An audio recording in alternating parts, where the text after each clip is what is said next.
Yes, hello everyone, welcome to Newcastle Fans TV. We are outside of the training ground as Ferdinand tries to make his way in. We are out and about, and I thought it would just make sense to pop next to the training ground. Here we are, as it's going to be busy in the next couple of weeks, as the players who are not in international duty are expected back at the end of the first week in July. Of course, it's speculation's been mounting over the weekend with incomings and outgoings. We're going to just basically do a quick roundup, a wrap-up of who's been linked, and you all know who it is. So I want to start off with Michael Olise, who looks like, according, if you believe the speculation, that he is going to be heading out and going to Bayern Munich. Obviously Newcastle were interested in him, so were Chelsea.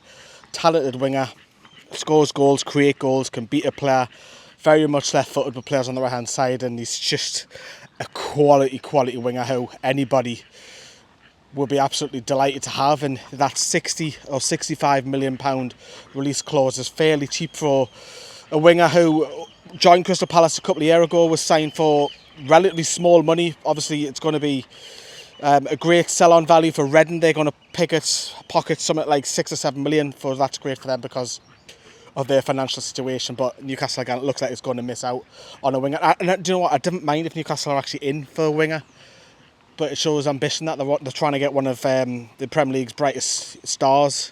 So if they don't get him, fair enough, but at least they've got to be in it to try and get these calibre of players. But I think that's one that's not going to happen for Newcastle. But one that was interesting, Ferdinand, come on, off the road. One that was interesting over the weekend was Max Kilman. Now, I didn't think he's a bad defender, 27-year-old. Obviously, we know of the injuries with Jamal Lascelles and Sven Botman. They're going to be out until another 6 months, and we know that Lloyd Kelly has obviously signed and he can fill in a couple of positions, but you would say Max Kilman is probably not far off an England call-up, and that's probably because of our centre-back situations with England isn't the greatest. You know, he's probably just behind in the pecking order. Probably Maguire, I would probably say next in line. So he isn't that far off, and obviously Wolves love him. And he'll be a good signing for Newcastle. You know, he could be Fabian Schär's long-term replacement, but obviously it's not one that I've got one eye on and looking at it and thinking, ooh, Max Kilman. But it was interesting that Elliot Anderson was rumoured to be either going the other way or part of the deal. Now, obviously with the pecking order, I've talked about that just before, as I've got to do some loops with little Ferdinand. He is hot, bless him. The reason I've got him out is because I don't want him in the car when it's red hot. It's 24 degrees. And he's been in a pool of water just before to get cool as well, just along it. The Rising, what's it called? The Rising Sun Country Park we've just been. But look, if Elliot Anderson gets the other way, centre midfield options, you know, you're going to have Willock back. Tonali's obviously going to be back. You've got Bruno, you've got Sean Longstaff, you've got the other Brazilian, Joe Linton. He's down the pecking order, isn't he, realistically? But obviously I know he can do a job on the left, but then you've got Anthony Gordon and Harvey Barnes, and it wouldn't be too surprised for me that if Anderson heads out, even if it's just another loan as part of the deal or whatever. But I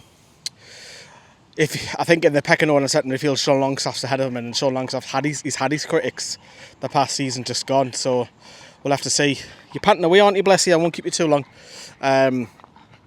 Is there any truth in that? I really don't know. Some of the, like obviously with the bullshit transfer shows that I've been doing, I've been calling them out, and a lot of these over the weekend seem to have a bit of legs. And one that did have legs was the Dominic Calvert-Lewin one.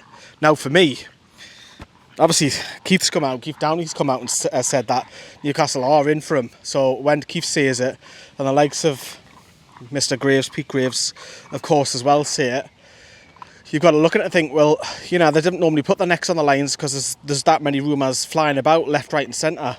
Come on to the road, little man. Howie. My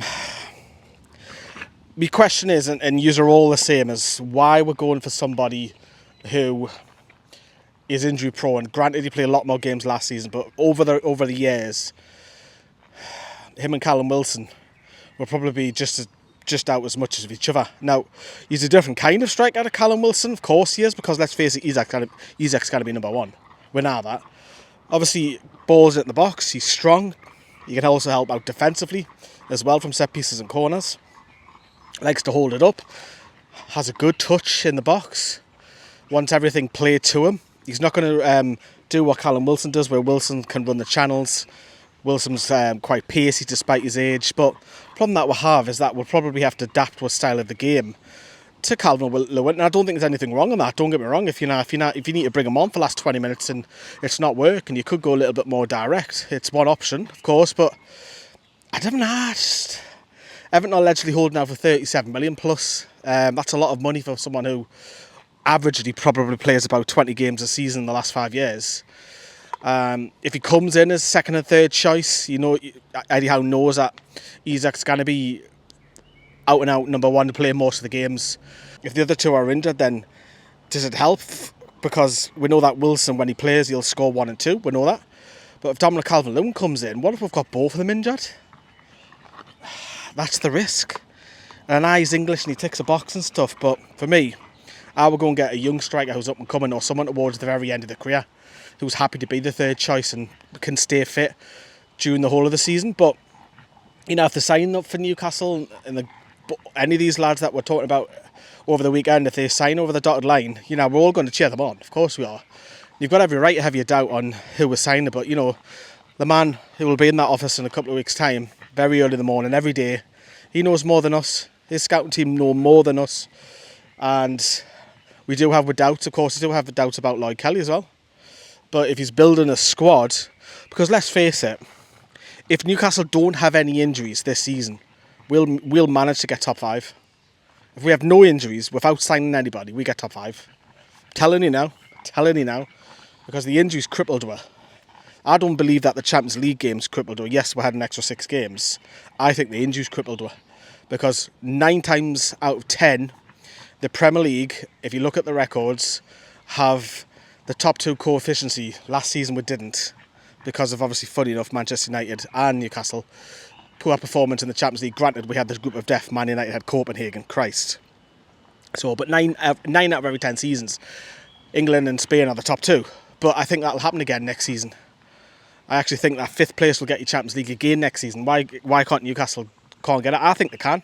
But if he's building a squad, I think that's where my positivity lies. If he's building a squad where the likes he needs replacement off the bench in case of injuries, because you've seen it last season, you had the under-21s and they barely got touched. You've seen it with Lewis Hall, didn't get a kick until towards the end of the season. Granted, he was coming on for 5-10 minutes and here and there throughout the season, but towards the end of that season, he made that left-back his choice his own. But we know that players need to leave the club. The likes of Isaac Hayden, Ryan Fraser should be close. Jamal Lewis is another one, to name a few. But there you go. That's my thought on it. And obviously it'll be Yankuba Minteh is the last one I want to bring up, because Lee Wright has talked to his agent and he said that he has agreed terms with another club. And it's down to the Newcastle behind us. That's basically what they want to do. So they've agreed terms. The fee he's obviously had permission to speak to another club, because why would his agent come out and say that? So the club have obviously bought him for a small fee over last season, and over the weekend that speculation has intensified. And if we do sell him for 40 million, the club will probably look and think, yeah, that's great business. You only signed him for like 5, 6, 7 million, and we sold him for 40 million. That's great business. Look, it is. Let's not kid ourselves. But I think what you're running the risk of is the potential that the lad has, especially what he's shown for Feyenoord last season in Eredivisie. 11 goals, man. Pace, can burn, he can trickery, he can go in and out. Yes, he's still raw, but I'd much rather have Yankuba Minteh on the bench than Jacob Murphy or Miguel Almiron. That's just my 50 pence piece on it. But on the flip side, if that money keeps the likes of Bruno staying, it keeps the likes of Isak staying, or gets a couple of extra bodies who it's not too much of a downgrade from the bench, I'm all for that. But the players that we are linked to, I do have my doubts. But I want to be proved wrong. I was proved wrong in the past with Dan Burn. I want to be proved wrong again. But there you go. It's absolutely red hot. It's 25 degrees. And now the Americans are going to laugh at us, but we don't get fresh air like you guys get aircon in your. We don't get that. But anyway, we're going to love yous and leave yous because he's absolutely knackered. But that's the roundup over the weekend, everybody. Watch what is it in from Benton, from the Tunes training ground. See yous.